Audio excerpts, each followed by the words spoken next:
ஒரு ஊரில் ஒரு அரசன் ஒருவன் இருந்தான். அரசனுக்கு வயதாகிக் கொண்டிருந்தது. தலைமுடி கொட்டி வழுக்கை அதிகமாகிக் கொண்டிருந்தது. அரசனுக்கு தன் கம்பீரம் குறைந்துவிடும் என்ற கவலை அதிகமாகிப் போய் ஒருநாள் அரசவை தலைமை மருத்துவனிடம் நிவாரணம் கேட்டான். தலைமை மருத்துவன், மன்னா, இதற்கு மருந்தே கிடையாது என்று உண்மையைச் சொன்னான். அரசனுக்கு அந்த பதில் பிடிக்கவில்லை. கோபமடைந்தான். ஆத்திரம் தலைக்கேறி தலைமை மருத்துவனை சிறையில் அடைக்குமாறு உத்தரவிட்டான். ஊரில் இருக்கும் அனைத்து சிறந்த மருத்துவர்களையும் வரவழைத்தான்.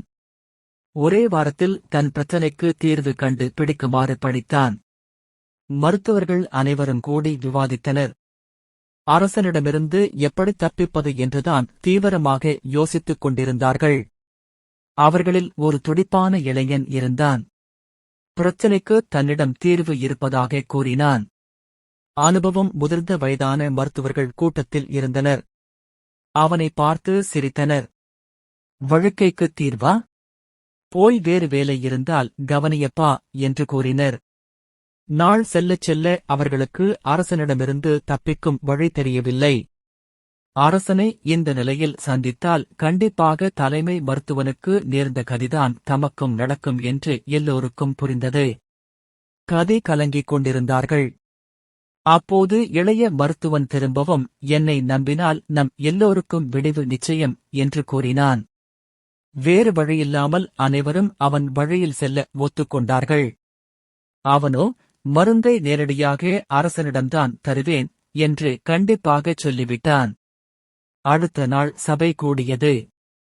மருத்துவர்கள் இளைய மருத்துவனைக் கூட்டிக் கொண்டு அரசவைக்கு வந்தார்கள். அவன் அரசனிடம் ஒரு குடுவையைக் கொடுத்தான். மன்னா, இதில் இருக்கும் மருந்தை தினமும் சிரசில் தேய்த்துக் கொண்டு வந்தால் ஒரே மாதத்தில் முடி கொட்டுவது நின்று போகும். 2 மாதத்தில் முடியில்லாத இடத்திலெல்லாம் முடி வளர ஆரம்பிக்கும். 6 மாதத்தில் கருகருவென தலையெங்கும் தலைமுடி அழகாக வளர்ந்திருக்கும் என்றான். மன்னனுக்கு மட்டற்ற மகிழ்ச்சி. இப்போதே அந்த புறத்திற்கு போய் தலையில் மருந்தை தடவிக் கொள்கிறேன் என்று கிளம்பினான். அப்போது மருத்துவன், மன்னா, இந்த மருந்து வேலை செய்ய வேண்டுமென்றால் அதை தலையில் தடவிக் கொள்ளும் போது மட்டும் நீங்கள் குரங்கை நினைக்கக்கூடாது என்றான். முட்டாள் மன்னன் சரி என்று சொன்னான். மந்திரியிடம் மருத்துவர்களுக்கு பொன்னும் பொருளும் கொடுத்து சிறப்பாக மரியாதை செய்து அனுப்பி வைக்கச் சொல்லிவிட்டு அந்த புறத்திற்கு வேகமாகச் சென்றுவிட்டான்.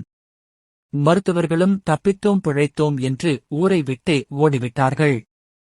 அந்த புறத்திற்குச் சென்ற அரசன் அங்கு குடுவையை கையில் எடுத்து அதிலிருந்த மருந்தை தலையில் தேய்க்கப் போனான்.